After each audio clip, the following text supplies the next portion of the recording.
Joy கிறிஸ்டல்ல Madhampatti ரங்கராஜோட பிரச்சனைக்கு முதல் முறையா மாதமட்டி ரங்கராஜே ஓபன் அப்பா சில விஷயங்களை பேசியிருக்காரு.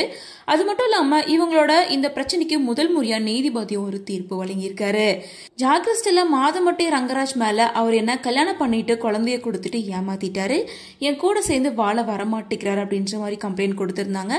அது மட்டும் இல்லாம மாதமட்டி ரங்கராஜ் சைட்ல இருந்து என்னோட கம்பெனி பேரை எதுலையுமே தவறா ஜாய் பயன்படுத்தக்கூடாது, அதுக்கு தடை விதிக்கணும் அப்படின்னு சொல்லியிருந்தாங்க.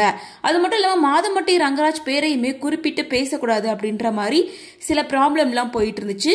இதை தொடர்ந்து இந்த வழக்குல முதல் முறையா மாதமட்டி ரங்கராஜ் தன்னோட தரப்பு நியாயத்தை சொல்லியிருக்காரு.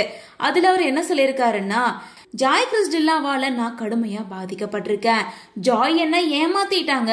நான் வச்சிருந்த நம்பிக்கையை ஜாய் கிறிஸ்டல்லா தவறா பயன்படுத்தி இருக்காங்க.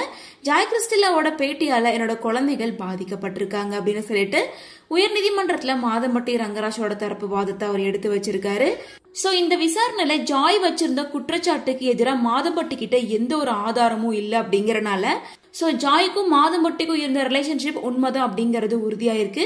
அதை தொடர்ந்து முதல் முறையா கோர்ட்ல மாதமட்டி ரங்கராஜா குறிச்சு கருத்துக்கள் தெரிவிக்க ஜாய்க்கு அனுமதி வழங்கியிருக்காங்க. மேலும் இதுக்கு எந்த ஒரு தடையும் விதிக்க முடியாது. ரெண்டு பேத்துக்கு இடையில இருக்க உறவை மறுக்காததால சென்னை உயர்நீதிமன்றம் இப்படி ஒரு தீர்ப்பை கொடுத்திருக்காங்க. சோ இப்படி ஒரு தீர்ப்பு ஜாய்க்கு ஆதரவா கிடைச்சிருக்கு அப்படின்னு சொல்லிட்டு ரொம்ப சந்தோஷமா அவங்களோட சோசியல் மீடியா பேஜ்ல ஷேரும் பண்ணியிருந்தாங்க. சமூக வலைதளங்கள்ல யாரையும் விட்டு வைக்காம விமர்சிக்கிறாங்க. உத்தரவுகளை பிறப்பிச்சதுக்காக நீதிபதிகளும் விமர்சிக்கப்படுறாங்க.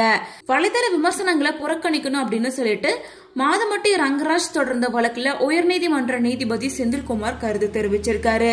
இதே நீதிபதி அவர்கள் தான் டிவிகே விஜய் கரூர் வழக்குல விஜய்க்கு தலைமை பண்பே இல்ல அப்படின்னு சொன்னதால சமூக வலைதளங்கள்ல கடுமையா விமர்சிக்கப்பட்டாரு. அதை தொடர்ந்து இப்படி ஒரு கருத்தை போஸ்ட் பண்ணியிருக்காரு.